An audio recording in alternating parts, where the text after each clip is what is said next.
So கடந்த வகுப்புகள் 2 வகுப்புகளில் நாம் ஆக்யா சக்கரத்தை பற்றி பார்த்தோம். ஏனென்றால் ஆக்யா சக்கரம் நமது அமைதிக்கு பொறுப்பான சக்தி மையம்.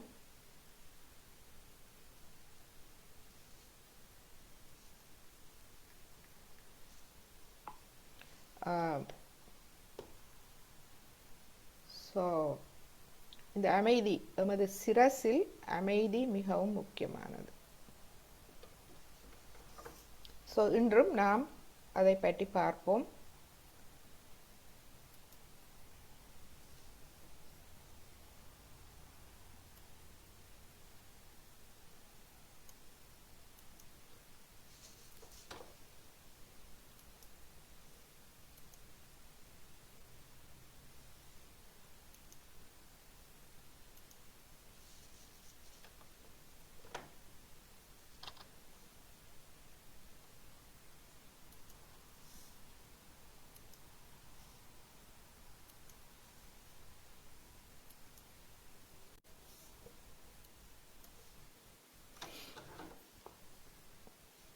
ஸோ எமது கவனத்தை நாம் தலை உச்சி குழிக்கு கொண்டு செல்வோம்.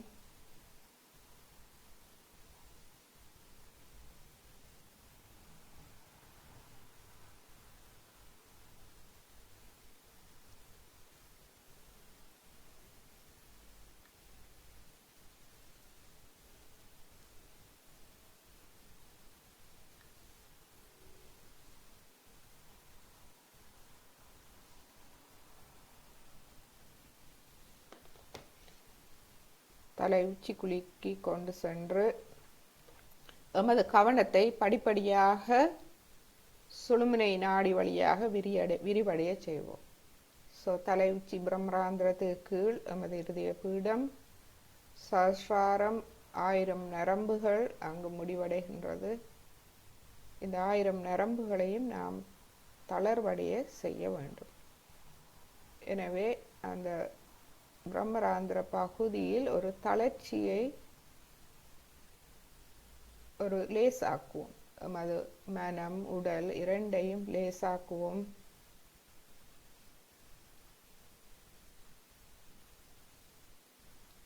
கவனத்தை சுழுமுனை நாடி வழியாக மூலாதாரம், முழந்தண்டு அடிப்பாகம் வரை கொண்டு செல்வோம். சுழுமுனை நாடியை கவனிப்போம். சுழுமுனை நாடி யையும் மெதுவாக விரிவடைய செய்வோம். லேசாக்கி விரிவடைய செய்வோம். அதன் மூலம் நமது சுவாசம் அமைதியாக நடைபெற விட்டு விடுவோம். கவனத்தை நமது சுவாசத்தோடு அமைதிப்படுத்துவோம். இது மிகவும் திறமை வாய்ந்த ஒரு கவன பயிற்சி. நமது கவனத்தை அமைதிப்படுத்த உகந்த ஒரு பயிற்சி. இப்பொழுது நமது மனம், உடல் இரண்டும் அமைதி அடைந்த பின்பு இப்பொழுது நமது இரு கைகளையும் நமது இருதய மட்டத்தில் வைத்து இந்த 10 விரல் நுனிகளையும் அவதானிப்போம்.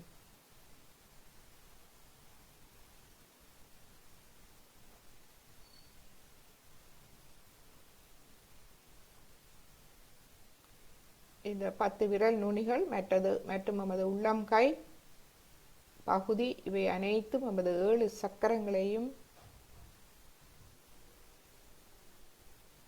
7 சக்கரங்களில் இருந்து வரும் நரம்புகள் இங்கு முடிவடைகின்றது. எனவே எமது 7 சக்கரங்களின் நிலையை எமது கைகளில் அறியக்கூடியதாக இருக்கின்றது.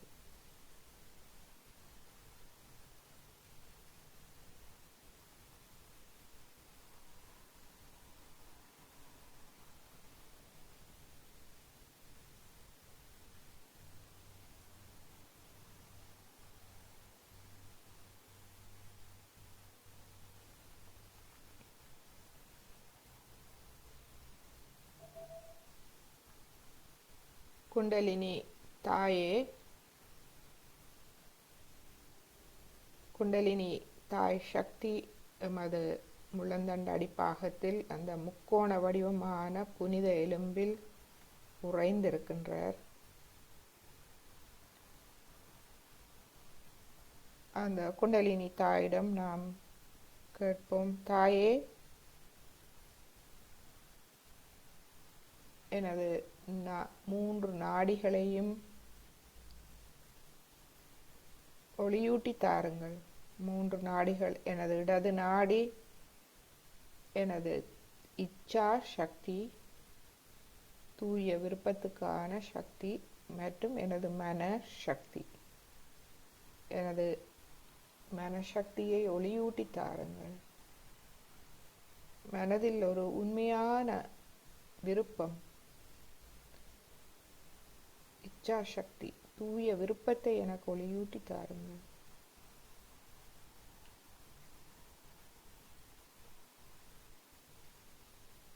வலது நாடியில் குண்டலினி சக்தி, கிரியா சக்தி, பிராண சக்தியாக இருக்கின்றது. பிராண சக்தி எமது இயக்கத்தின் சக்தி, எமது செயல்களுக்கான சக்தி, கிரியா சக்தி. பிராணம், பிராணவாயு என்றால் நமக்கு தெரியும், ஆக்சிஜன் எமது உடலுக்கு மிகவும் முக்கியமானது. இதனாலேயே மூச்சை நாம் கவனத்தோடு அமைதிப்படுத்தும் போது நமக்கு அந்த அமைதி கிடைக்கின்றது. பிராணவாயு நமக்கு அமைதியை தருகின்றது. குண்டலினி தாயே, எனது வலது நாடியை ஒளியூட்டி தாருங்கள். எனது கிரியா சக்தி, எனது மன உடல் தொழில்பாடுக்கான சக்தி, பிராண சக்தியை ஒளியூட்டி தாருங்கள்.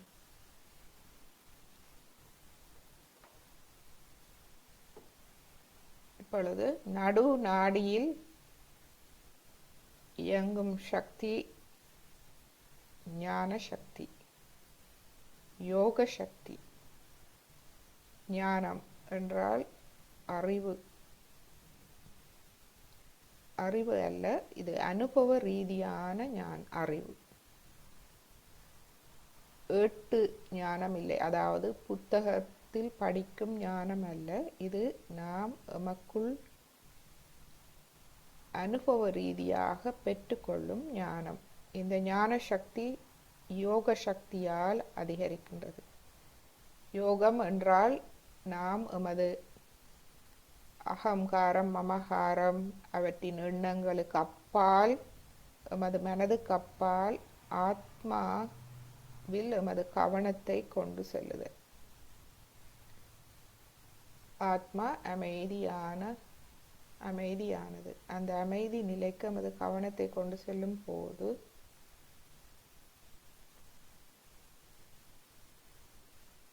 எமது ஞான சக்தி அதிகரிக்கின்றது. எமக்குள் ஆத்மா ஒளியூட்டப்படும் போது ஆத்மாவின் நற்பண்புகள் ஒளியூட்டப்படுகின்றது. அதனால் எமக்கு ஞானம் அதிகரிக்கின்றது, யோக நிலை அதிகரிக்கின்றது. குண்டலினி தாயே, எனது சுழுமுனை நாடியில் ஞான சக்தியை அதிகரித்து தாருங்கள். யோக சக்தியை ஒளியூட்டி தாருங்கள்.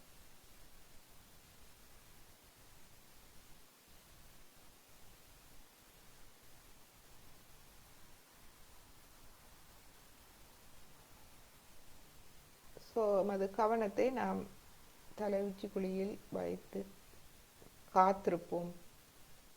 குண்டலினி தாயின்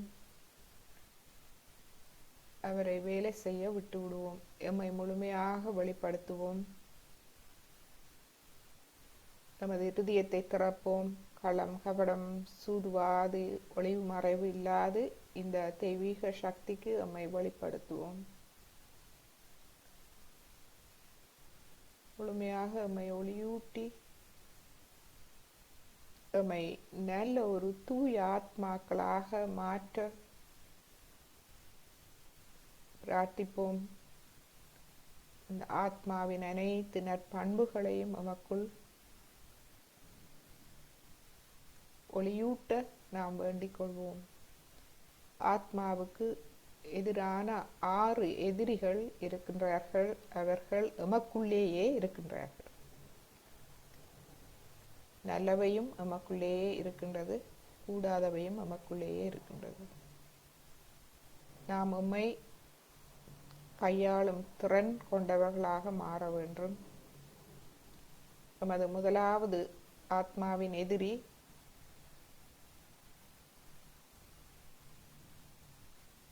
தூய்மையற்ற விருப்பங்கள், அதாவது இது காமம் என்று சொல்லப்படும். காமம் என்பது வேண்டாத விருப்பங்கள்.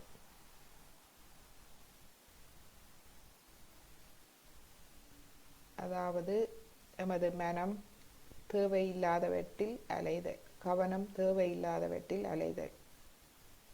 இது எமது ஆத்மாக்கு எதிரானது. நல்லவைகளில் நாம் கவனத்தை கொண்டு வருவோம். அது எமது மூலாதார சக்கரத்தின் எதிரி.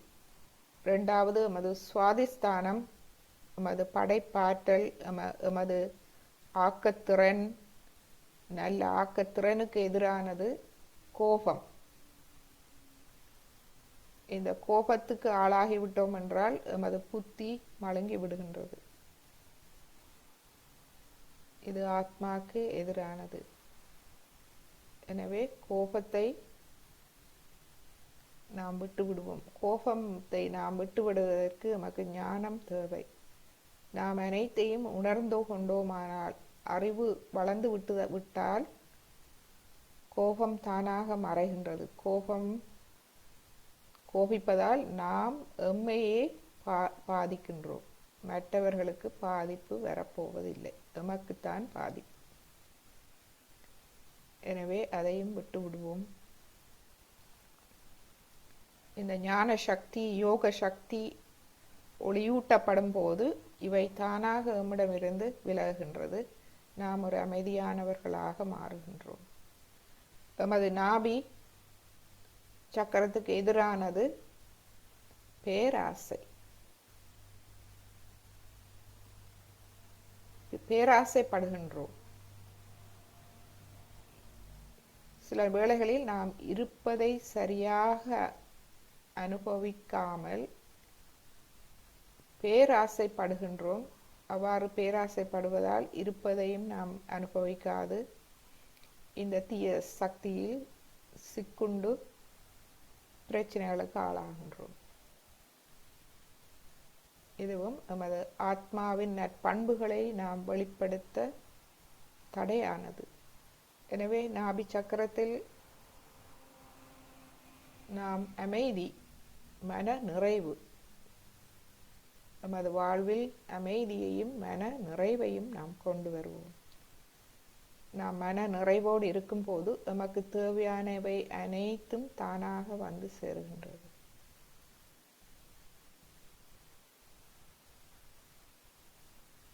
நமது இருதய சக்கரத்துக்கு எதிரானது பந்தம். பந்தம், பாசம், பிணைப்பு, கண்மூடித்தனமான பந்தம், பாசம், பிணைப்பு. இவை எமது இருதய சக்கரத்தை பாதிக்கின்றது.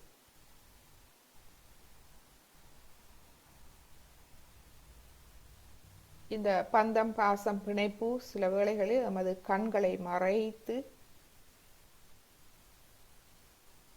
எமது பிள்ளைகள் அல்லது எமக்கு வேண்டியவர்கள் பிழை செய்தால் அந்த பிழையை நாம் காணாமல் போகும் நிலை ஏற்படுகின்றது. ஏனென்றால் அந்த பந்தம், பாசம் கண்களை மறைக்கின்றது. எனவே பிழையானவற்றுக்கு நாம் துணை போகின்றோம். எனவே அவற்றிலிருந்து விடுபட்டு நாம் தன்னலமில்லாத ஒரு அன்பு நிலைக்கு நாம் செல்லும் போது அதுவே இறைவனின் அன்பு. தன்னலம் இல்லாத தூய அன்பு. அந்த நிலைக்கு போகும்போது நாம் வளமடைகின்றோம், மற்றவர்களையும் வளமடைய செய்யலாம். மற்றவர்களும் திருந்துவதற்கு வழி இருக்கின்றது. மற்றவர்களையும் நல்வழியில் கொண்டு செல்ல முடியும். எனவே இந்த கண்மூடித்தனமான பந்தம், பாசம், பிணைப்புகளை நாம் எமது ஞான சக்தி மூலம் அது தானாக விலகுகின்றது நம்மிடமிருந்து.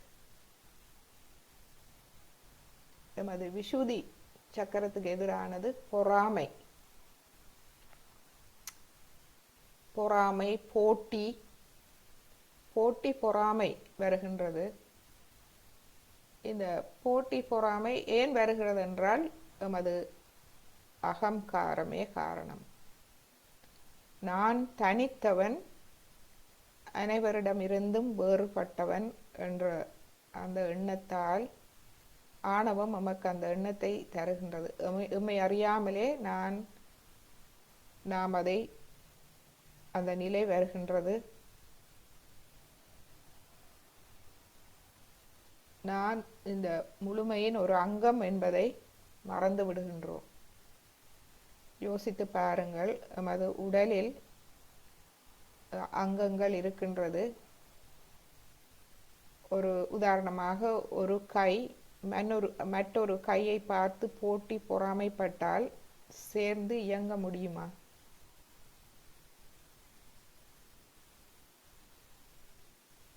கைகள் அந்த உண்மையை அறிய வேண்டும். நாம் இந்த முழு உடலின் ஒவ்வொரு பாகம். மூளையே எம்மை இயக்குகின்றது. நாம் அங்கு ஒருங்கிணைந்து இயங்க வேண்டும். கால்களை எடுத்து பார்ப்போம். நாம் நடக்கும் போது ஒரு கால் ஒரு பக்கம், இன்னொரு கால் ஒரு பக்கம் போனால் நாம் சரியாக நடக்க முடியுமா? தேவையான இடத்துக்கு போய் சேர முடியுமா? எனவே இரு கால்களும் அவை இயற்கையாகவே அவைக்கு தெரியும். மூளையின் கட்டுப்பாட்டுக்குள் இரண்டும் ஒருங்கிணைத்து இயங்க வேண்டும். எனவே அங்கு அமைதியான ஒரு தொழிற்பாடு நடைபெறுகின்றது. அதே போல்தான் நாமும் இந்த முழுமையின் ஒரு அங்கம். ஒவ்வொருவரும் முழுமையின் ஒரு அங்கம். யோசித்து பாருங்கள், நாம் ஒருங்கிணைந்து செயல்படாவிட்டால் என்ன நடக்கும்? எனவே போட்டி பொறாமையை நாம் விட வேண்டும். ஏனென்றால் மற்றவன் யார்? நாம் அனைவரும் முழுமையின் ஒரு அங்கம். ஒவ்வொருவரும் நாம் சேர்ந்து ஒருங்கிணைந்து ஒன்றாக செயல்பட வேண்டும். அந்த முழுமையின் இயக்கத்தோடு அதற்கு கீழ்ப்பணிந்து நாம் செயல்பட வேண்டும். அதுவே இயற்கையானது. அதை விட்டு விலகும் போதே இந்த உலக பிரச்சனைகள் உருவாகின்றது. இந்த உலக பிரச்சனைகள் அனைத்தும் மனிதரால் உருவாக்கப்பட்டது. தெய்வீக சக்தியால் உருவாக்கப்பட்டது அல்ல, நாமே உருவாக்கி கொண்டது. எனவே நாம் விஷுதி சக்கரத்தில் நாம் உணர வேண்டும், நாம் இந்த முழுமையின் ஒரு அங்கம். நாம் ஒருமித்து இயங்க வேண்டும். போட்டி பொறாமை இருக்கக்கூடாது. யார் இந்த நல்லவற்றில் போட்டி இருக்கலாம். ஒருவர் நல்லவராக நற்குணம் கொண்டிருந்தால் அவர் எவ்வளவு நல்லவராக இருக்கின்றார், அவரை போல் நானும் இருக்க வேண்டும் என்ற அந்த விருப்பம் இருக்கலாம். ஆனால் கூடாத வகையில் போட்டி பொறாமை இருக்கக்கூடாது. அது ஆத்மாக்கு எதிரானது. ஆகிய சக்கரம் மமகாரம், அகங்காரம் ஆகிய சக்கரத்துக்கு எதிரானது.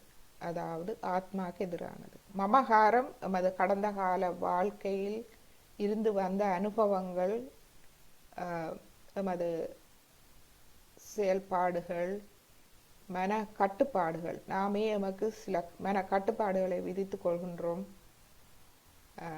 சிலவற்றை அறிந்து கொள்கின்றோம். அந்த பழக்க வழக்கங்கள் அவற்றிலிருந்து நம்மால் விடுபட முடியாமல் இருக்கின்றது. நமக்கு அடையாளங்கள் வருகின்றது. கடந்த காலம், நான் ஒரு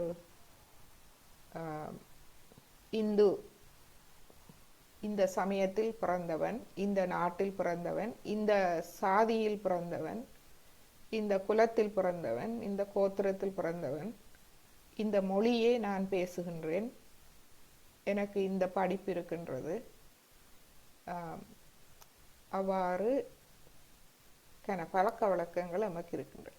நான் சைவ உணவு உண்பவன், நான் இந்த விரதங்கள் பிடிக்கின்றேன், அது செய்கின்றேன், இது செய்கின்றேன் என்று நாம் நமது ஆத்மாவை துன்புறுத்துகின்றோம் இந்த போலி அடையாளங்களால்.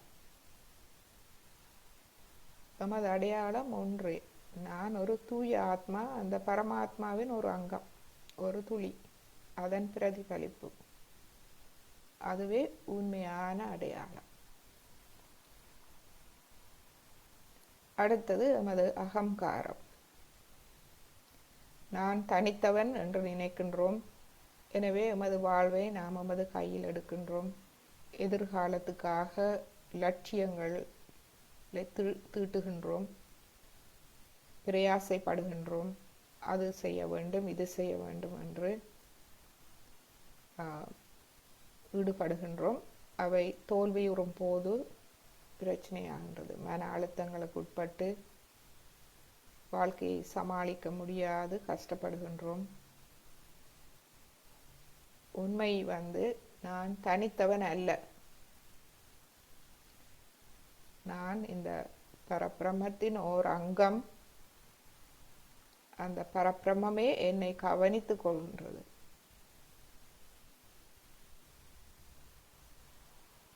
அந்த முழுமையே என்னை கவனித்துக் கொள்கின்றது. அந்த அறிவை நான் பெற்றுவிட்டால், அந்த முழுமையின் ஒரு அங்கம் நான், அந்த முழுமை என்னை ஒவ்வொரு கணமும் எனது வாழ்வில் ஒவ்வொரு அம்சத்தையும் கவனிக்கின்றது என்பதை நான் உணர ஆரம்பித்து விட்டால், அந்த உண்மை தத்துவத்தை நான் எனது வாழ்வில் உணர ஆரம்பித்து விட்டால், நமக்கு தானாக அமைதி வருகின்றது. தன் நம்பிக்கை, இந்த தெய்வீகத்தில் நம்பிக்கை முழுமையாக வர ஆரம்பிக்கின்றது. அதனால் நாம் பாதுகாப்பை உணர ஆரம்பிக்கின்றோம். பாதுகாப்பை உணரும் போது நமது ஆத்மா அமைதி அடைந்து நம்மை வழிநடத்த ஆரம்பிக்கின்றது. நாம் அமைதியான ஒரு நபராக மாறுகின்றோம்.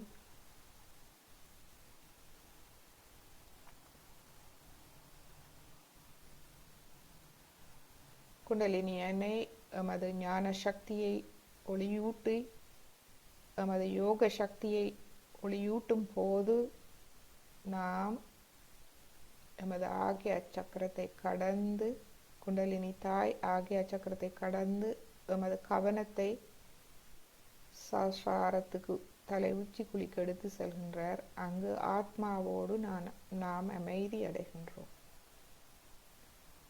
இதுவே யோக நிலை, இணைப்பு. நாம் முதலில் எமது ஆத்மாவோடு இணைப்பை பெற வேண்டும்.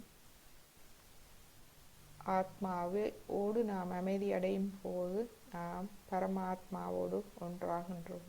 ஏனென்றால் அதன் ஒரு அங்கம் நாம். இதுவே இந்த தியான நிலை. இந்த தியான நிலையில் பரமாத்மாவின் அன்பை நாம் உணர ஆரம்பிக்கின்றோம்.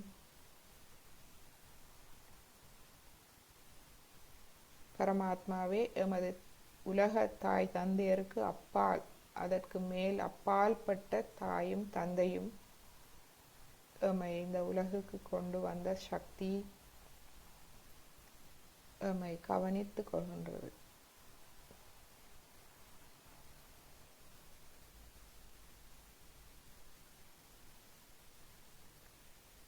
நாம் அந்த அறிவுபூர்வமாக ஞானத்தை பெற்று அந்த யோக நிலைக்கு செல்லும் போது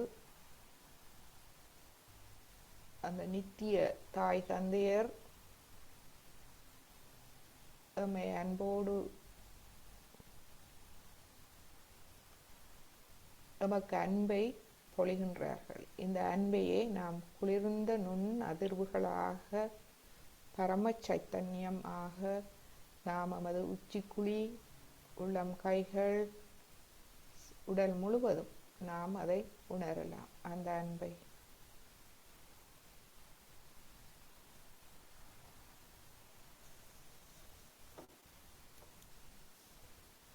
இப்பொழுது நாம் ஒரு பாடலை கேட்போம். கேட்ட பின்பு ஸ்ரீ மாதாஜியின் அருளுரையை நாம் கேட்போம். இந்த பாடலின் அர்த்தம் எமது குரு ஸ்ரீ மாதாஜி. ஸ்ரீ மாதாஜி இந்த தியான நிலைக்கு, சயோகா மூலம் எம்மை இந்த தியான நிலைக்கு கொண்டு செல்ல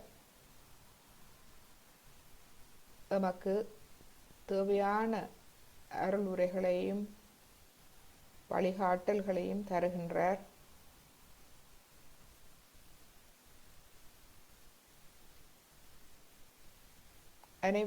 அனைவரையும் மிக எளிமையாக இந்த தியான நிலைக்கு எடுத்து செல்கின்றார்.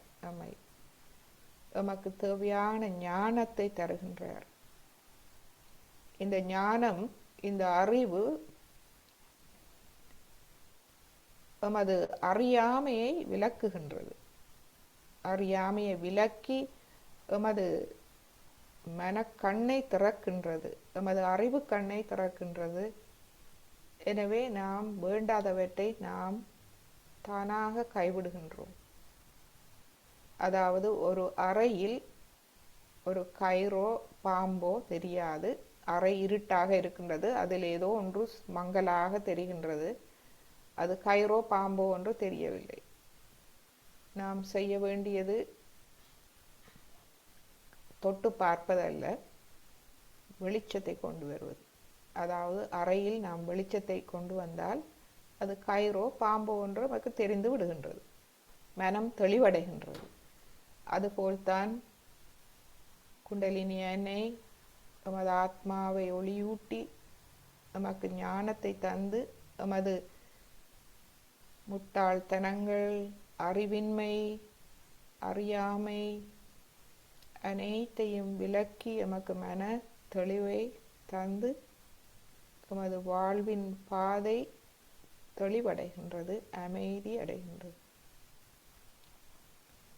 இதுவே எமது குரு ஸ்ரீ மாதாஜி அவர்கள் எமக்கு அவருடைய அறிவுரைகள், ஞானம் மூலம் எம்மை வழிகாட்டி, சாயோகா மூலம் எம்மை எடுத்து செல்கின்றார். இந்த பாடல் அதை விளக்குகின்றது. ஸ்ரீ மாதாஜி உன் கதவை தட்டுகின்றார். ஸ்ரீ மாதாஜி அனைவருக்கும் இதை தர தயாராக இருக்கின்றார். எந்த ஒரு கட்டணமும் அறவிடாது நமது வாழ்வில் அவர் ஒளியூட்ட காத்திருக்கின்றார். இப்போது நண்பா, உன் ஆத்ம விழிப்புணர்வால் வாழ்வின் மாயை கடலை தாண்டு.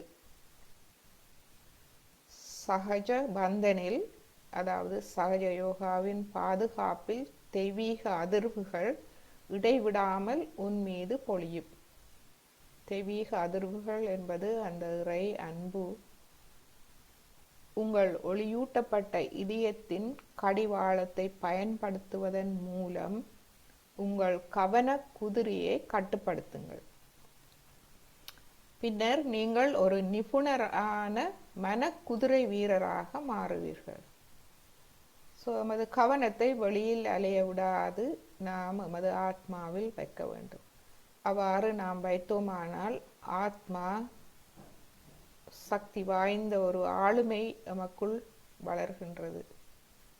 அதுவே நாம் ஒரு நிபுணரான மனக்குதிரை வீரராக மாறுவோம். எனவே இந்த மனம் எம்மை பிழையான வழிக்கு எடுத்து சென்றால் நாம் அதை இலகுவாக நாம்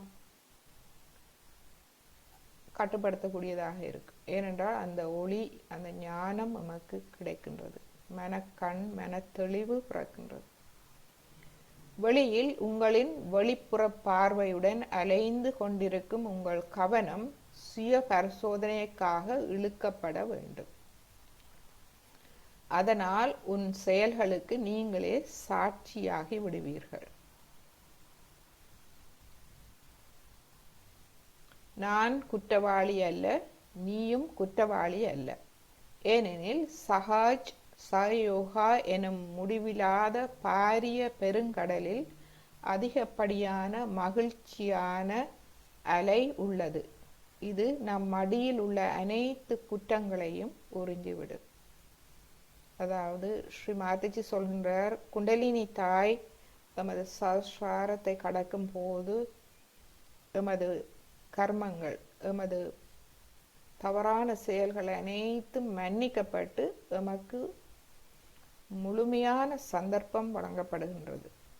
அந்த கர்ம சுழற்சியிலிருந்து நாம் முழுமையாக விடுபடுகின்றோம். நாட்டின் கர்மாக்கள், எமது முன்னோரின் கர்மாக்கள், எமது முற்பிறப்பின் கர்மாக்கள், எமது உற்றார் உறவினர்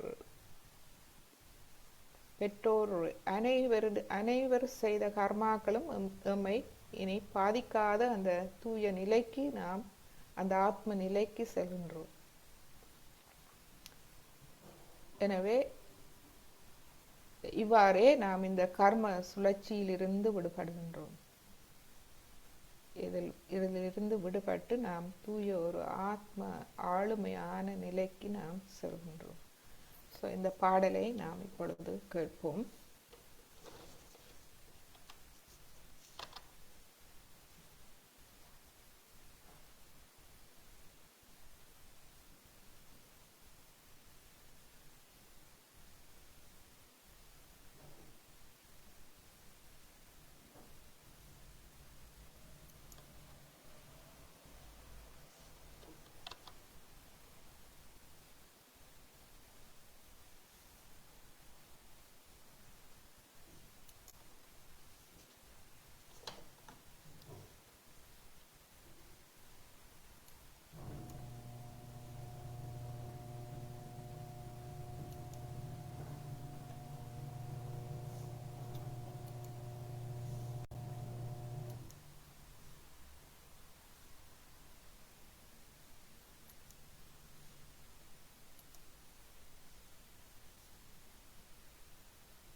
माऊली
என்றும் இந்த பாடலின் கருத்து ஸ்ரீ மாதச்சி உன் கதவை தட்டுகிறார். இப்போது நண்பா, உன் ஆத்ம விழிப்புணர்வால் வாழ்வின் மாயை கடலை தாண்டு. சகஜ பந்தனில் தெய்வீக அதிர்வுகள் இடைவிடாமல் உன் மீது பொழியும். உங்கள் ஒளியூட்டப்பட்ட இதயத்தின் கடிவாளத்தை பயன்படுத்துவதன் மூலம் உங்கள் கவனக்குதிரையை கட்டுப்படுத்துங்கள். பின்னர் நீங்கள் ஒரு நிபுணரான மனக்குதிரை வீரராக மாறுவீர்கள். வெளியில் உங்களின் வெளிப்புற பார்வையுடன் அலைந்து கொண்டிருக்கும் உங்கள் கவனம் சுய பரிசோதனைக்காக இழுக்கப்பட வேண்டும், உள்கொண்டு வரப்பட வேண்டும். அதனால் உங்கள் செயல்களுக்கு நீங்களே சாட்சியாகி விடுவீர்கள். நான் குற்றவாளி அல்ல, நீயும் குற்றவாளி அல்ல. ஏனெனில் சகயோகா எனும் முடிவில்லாத பாரிய பெருங்கடலில் அதிகப்படியான மகிழ்ச்சியான அலை உள்ளது. இது நம் அடியில் உள்ள அனைத்து குற்றங்களையும் உறிஞ்சிவிடும். சகயோகா நமக்கு தூய கவனத்தை தருகின்றது. நாம் கவனத்தை ஆத்மாவில் வைக்கின்றோம். நாம் ஆத்மாக்கு எதிரான அந்த எதிரிகளில் எமது கவனம் செல்வதில்லை. ஆத்மாவின் நற்பண்புகளிலேயே எமது முழு கவனமும் செல்கின்றது.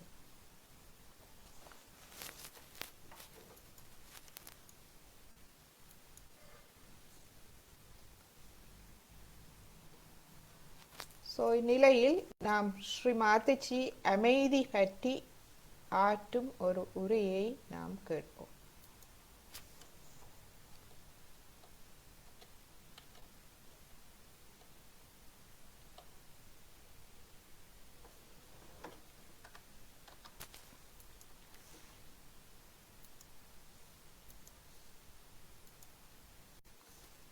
இந்த உரையில் ஸ்ரீ மாதச்சி என்ன சொல்கின்றார் என்றால், மிகவும் அமைதியாக இருக்க முயற்சி செய்யுங்கள். உங்கள் நெற்றியை நிதானமாக மாற்ற முயற்சி செய்யுங்கள். அதாவது எமது சிரசில் அமைதி மிகவும் முக்கியம். எனவே எமது ஆகிய சக்கரத்தை நாம் வளமாக வைத்திருக்க வேண்டும். அதற்கான வழிகளை நாம் பார்த்தோம். உங்கள் நெற்றியை தளர்ந்து வைத்திருங்கள். அதாவது மன்னித்து வேண்டாதவற்றை மன்னித்து நாம் எமது கவனத்தை ஆத்மாவில் வைக்கும் போது நாம் எமது சிரசில் அமைதி கிடைக்கின்றது. உங்களையே நீங்கள் நம்ப முயற்சி செய்யுங்கள். உங்கள் ஆஞ்ஞாவை திறவுங்கள். உங்கள் ஏகாதசத்தை திறவுங்கள். உங்கள் சஹஸ்ராரத்தை திறவுங்கள். இவற்றை திறக்கும் போது உங்கள் இதயம் திறக்கும். உங்கள் சஹஸ்ராரம் திறந்தவுடன் உங்கள் இதயம் தானாகவே திறக்கும். எனவே நீங்கள் அமைதியான வாழ்க்கையை பெறுவீர்கள். இதன் காரணத்தால் தான் நாம் முதலில் தியான நிலைக்கு செல்லும் போது எமது உச்சிக்குழியை தளர்வடைய செய்கின்றோம். உச்சிக்குழியை தளர்வடைய செய்து ஆகிய சஹஸ்ராரத்தின் 1000 நரம்புகளையும் தளர்வடைய செய்கின்றோம். அவை தளர்வடைந்து திறக்கும் போது எமது இருதயம் அமைதி அடைகின்றது. இருதயம் தானாக திறக்கின்றது.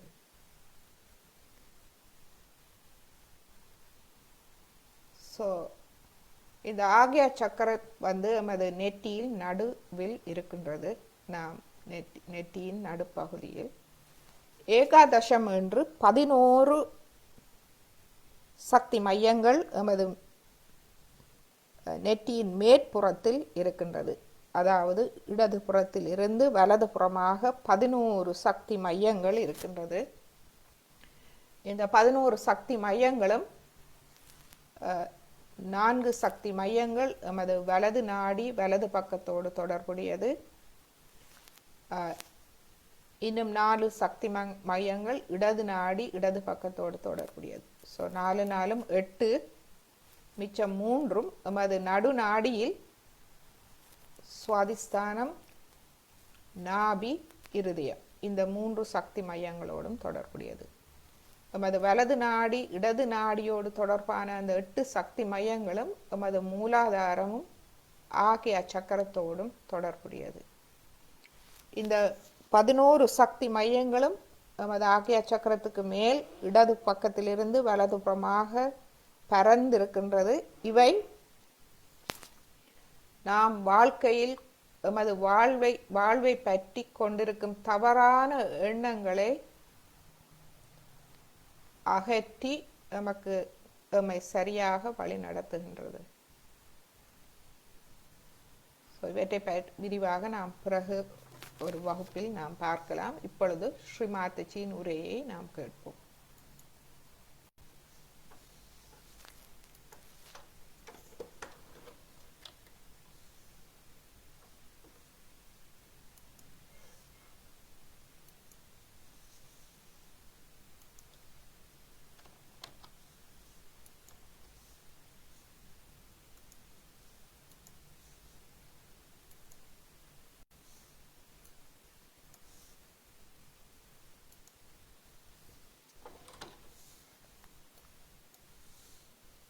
So today I am asking for 2 things. It's a funny thing that a mother has to ask for a gift. And the gift you have to give, first one, is that you should be peaceful.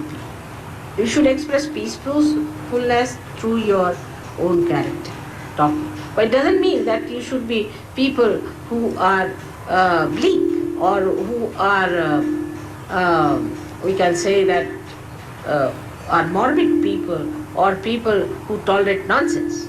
No, there is a way of resistance, but a resistance of a peaceful resistance, that you are not afraid of anything, you are not frightened of anything, you are not going to bow down to anything, you are not going to compromise with anything, but you are peaceful. That sort of a temperament you must develop and also express outside. It's very important. And second one is the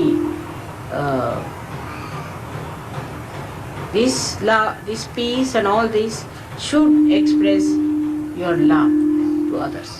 Love to others. Try to have peace with yourself. Don't fight with yourself.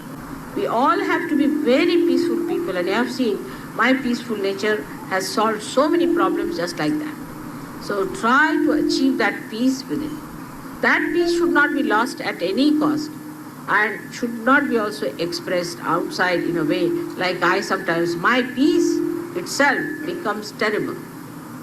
But you don't have that kind of a possibility, so you just don't do it. You just don't do it. Never do it that way. Try to be extremely peaceful. Try to make your forehead relaxed. Keep your forehead relaxed. Try to trust yourself.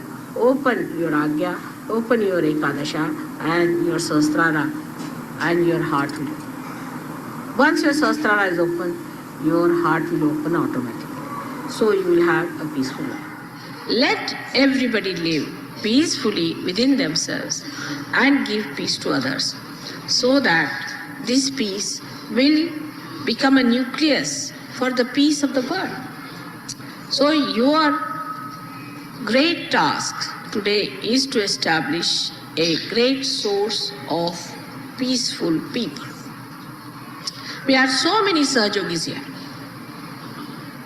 You are sitting in complete peace and happiness and joy. You don't know. You are emitting all that peace, channelizing it and doing it. Now, for us today to decide, first of all, in our hearts, that we'll take to peaceful methods. When we are traveling, we'll be taking to peaceful methods. Anybody who is trying to provoke you or trying to create a problem or divide you on any issue whatsoever, run away from that person as fast as possible. Anybody who talks of peace, the peacemakers, stick on to that person. Then only you will understand that you are also getting peace. Here you have come to get peace. not to create problems or to listen to your problems, but to get to peace. Peace is a nature or is the quality of your spirit. So once you jump onto your peace, somehow what happens that you go beyond the cause and the effect. You are beyond the cause and the effect. So the cause disappears and the effect also disappears. So today we all have come here to worship the peace, the within and the without. Let us be peaceful people. So you have your love, which is pure, without any lust or greed. You love others only because you are in love. And then secondly, you are blessed with peace. You are absolutely at peace with yourself, and you will be amazed with peace, wisdom will come into. You will be regarded as the wisest man, wisest woman, because you are at peace with yourself. Only in peace you can discover the truth. You can discover every solution that you want. You become very, very wise and sensible person, outstandingly great than others. You are not like common general people. Peace. The peace has to be within to begin with. You have to be peaceful within yourself. If you are not peaceful, if you are playing tricks with your ego, if you are just satisfying yourself saying that you are peaceful, you are sadly mistaken. Peace is to be enjoyed within yourself. It is to be felt within yourself. So do not give wrong satisfactions to yourself. Do not give false notions to yourself. Don't cheat yourself. Peace has to be felt within yourself. And if you are not feeling that, you shouldn't come and ask me, Mother, why am I not feeling? Because I'm not going to tell you that's something wrong with you. You have to work it out that you should feel peaceful within yourself.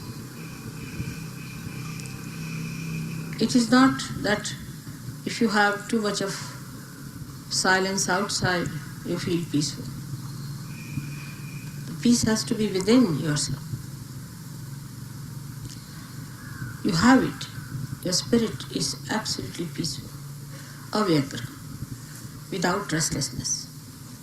There's no restlessness in your spirit. Absolutely peaceful and steady. It is for you to feel it. It is not for anybody else to certify you. This is one thing. Secondly, when I'm telling you something, you think I'm not telling you. It doesn't register in your brain. You think I'm telling it to XYZ, but not to you. You are not in it. That's another sign there is no peace. Because there is no peace, there's no registration. Only the peace within can register whatever is auspicious, whatever is nourishing for your growth. So try to make peace with yourself. Do not fight with yourself. Why should I do it? I'm so bad. I should not have done it. All these things you should not do. Try not to fight with yourself, first of all. Then you fight with me. Why am I like this? Why should it be like this with me? Why is it I catch? Why? How am I to answer such a question? It's very aggressive. I think it's very aggressive attitude of many Sahajogis to come and ask me such a question. Why? Because I can't tell you what's wrong with you. It's not in my culture. You should find yourself what's wrong with you. But it's not what's wrong with you is the problem. What's right with you is the attitude.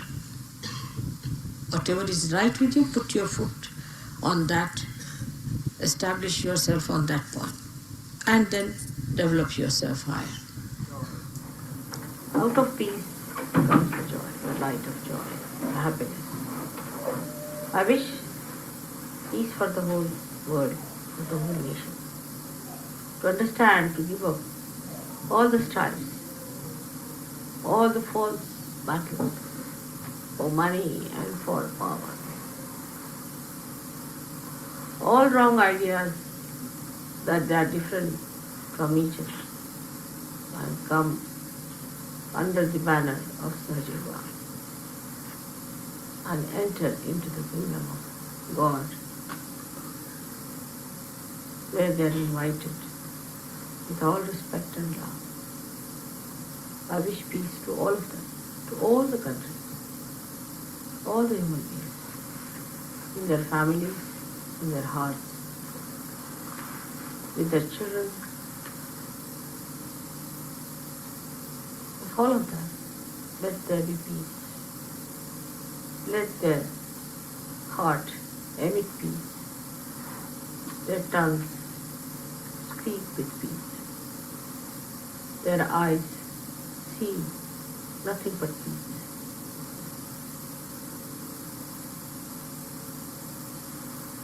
All this has to change. Tremendous change has to take place.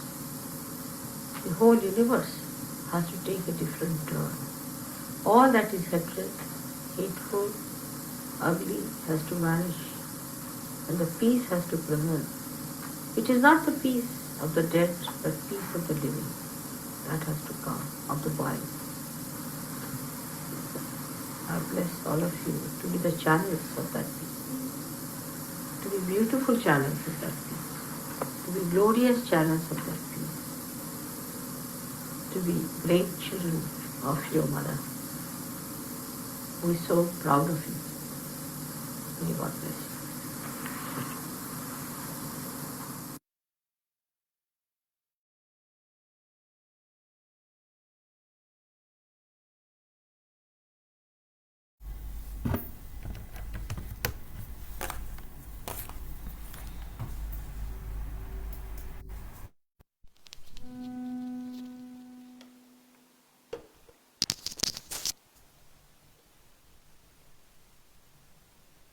சிறிது நேரம்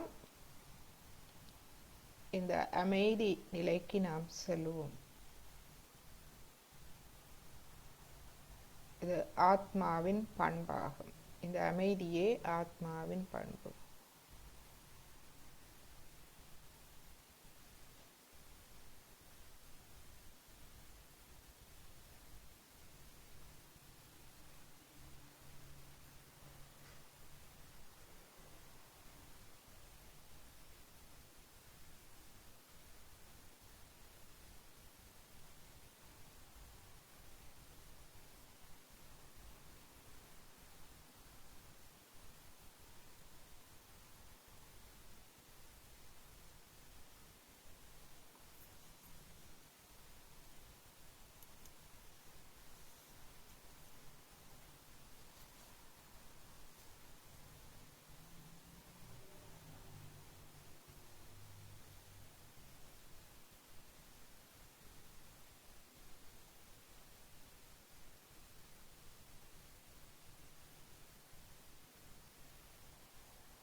ஸ்ரீ மாதாஜி இந்த உரையில் சொன்னது போல் நாம் எம்மை சுய பரிசோதனை செய்து எமக்குள் தவறானவற்றை நாம் திருத்திக் கொள்ள வேண்டும். அதற்கு மேலாக எமக்குள் இருக்கும் நற்பண்புகளை நாம் கண்டுபிடித்து நற்பண்புகளில் கவனத்தை வைத்து அவற்றில் நாம் காலூன்றி முன்னேறி செல்ல வேண்டும்.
எப்பொழுதும் நாம் எம்மை இந்த எங்கும் நிறைந்திருக்கும் தெய்வீக அன்பு சக்திக்கு வெளிப்படுத்துவோம்.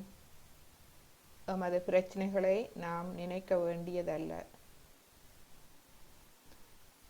எமது எண்ணங்கள், பிரச்சனைகள், கவலைகளை நாம் நினைக்காது எம்மை முழுமையாக இந்த எங்கும் நிறைந்திருக்கும் இறை சக்திக்கு நாம் வெளிப்படுத்துவோம்.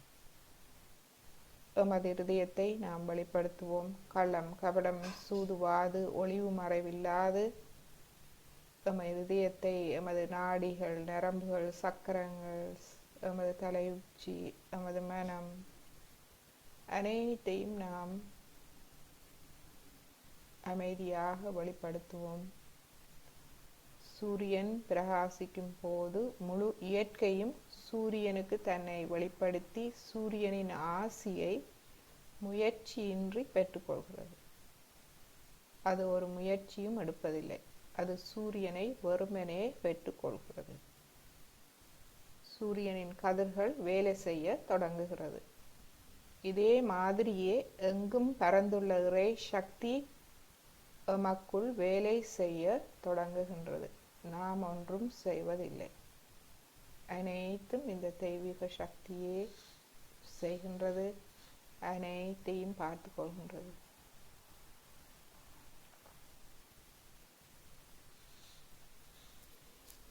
எனவே எம்மை நாம் முழுமையாக வெளிப்படுத்துவோம்.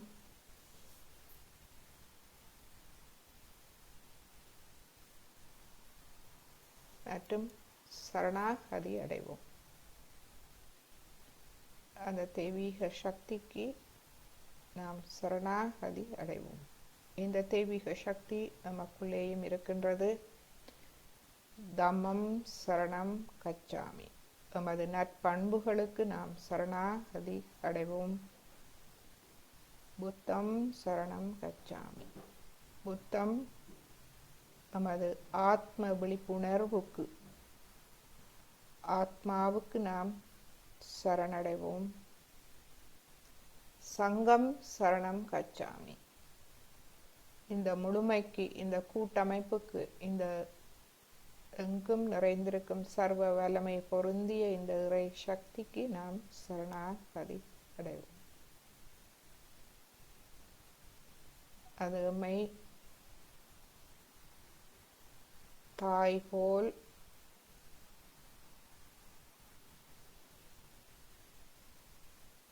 வளம்படுத்துகின்றது.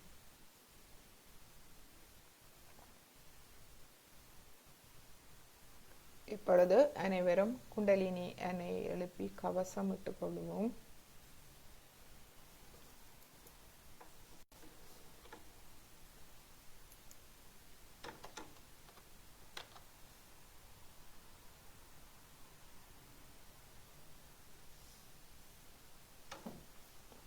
அனைவருக்கும் தெரியும். நீங்கள் செய்யுங்கள். முதலாவது தடவையாக மெதுவாக மேலெடுத்து ஒரு முடிச்சு போட்டு கைகளை மெதுவாக கீழே கொண்டு வருங்கள். இரண்டாவது தடவை கைகளை மெதுவாக கீழே கொண்டு வாருங்கள். 3வது தடவை 3 முடித்துக்கள் போட்டுக்கொள்வோம். கவசம், மூலாதாரம், சுவாதிஷ்டானம், நாபி, பவசாகரம், இருதயம், விஷுதி, ஆக்யா, சஹஸ்ரார. இரு கைகளையும் கூப்பி எமது அன்பு தாய் தெய்வீக குரு அவர்களுக்கு நாம் வணக்கம் செலுத்துவோம். எமது நன்றிகளை நாம் தெரிவிப்போம்.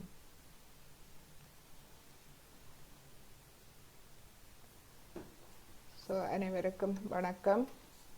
இன்று எம்மோடு ஃபேஸ்புக் மற்றும் ஜூம் வழியாக இணைந்த அனைத்து அன்பர்களுக்கும் எமது அன்பான வணக்கங்களும் நன்றிகளும்.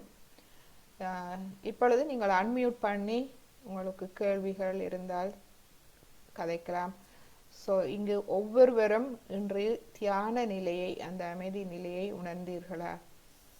அதை உணர்வதற்கு ஏதும் தடையாக இருந்ததா?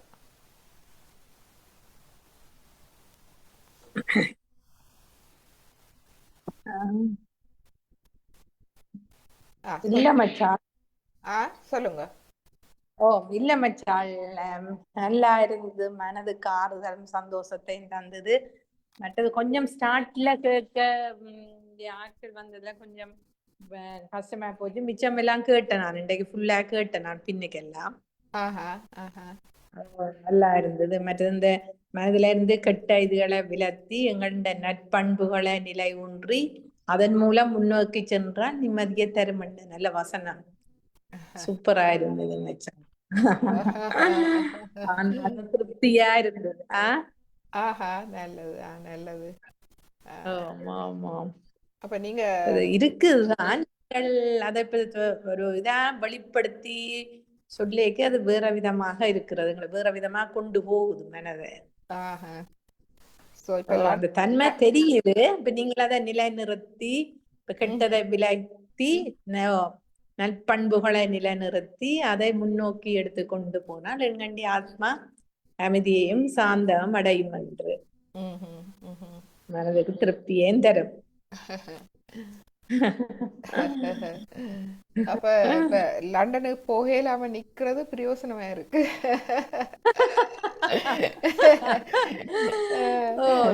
நற்பண்புகள் எங்களுக்குள்ள உள்ளதை இப்ப வெளிப்படுத்தி அதை தெரியக்கூடியதாக இருக்குது. என்ன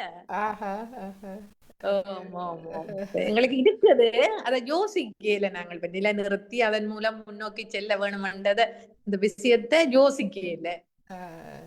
அதுக்குத்தான் ஒரு குரு தேவை, வழிகாட்டி தேவை. வழிகாட்டி தேவை. அப்ப நாங்க செய்து கொண்டு இருக்கிறோம். இப்ப நான் கெட்டதுல அப்படியே விட்டுடுவேன், நெகட்டிவா விட்டுட்டு பாசிட்டிவ் ஊடாக நோக்கி கொண்டு போறது. அது நீங்க இன்னொரு சொல்ல அது இன்னும் ஒரு ஆழமாக பதியுது மனதில். நிச்சயமா.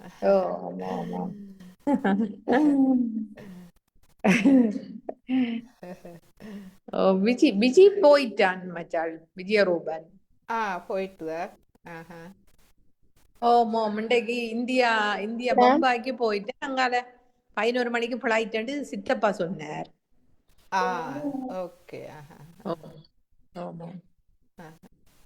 London மான்செஸ்டருக்கு flight ஓடையிலையாம். லண்டன்லயே ஒரு இடத்துல போய் இறங்கி இப்ப இந்த அங்காலையாட்டியன் வேன்ல கார்ல போவோம்னு சொல்லி போறாராம்.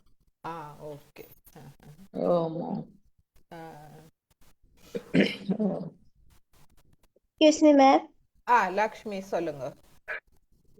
போன கிளாஸ் கொஞ்சம் அந்த லீவாக இருக்கிறேன் மேம்.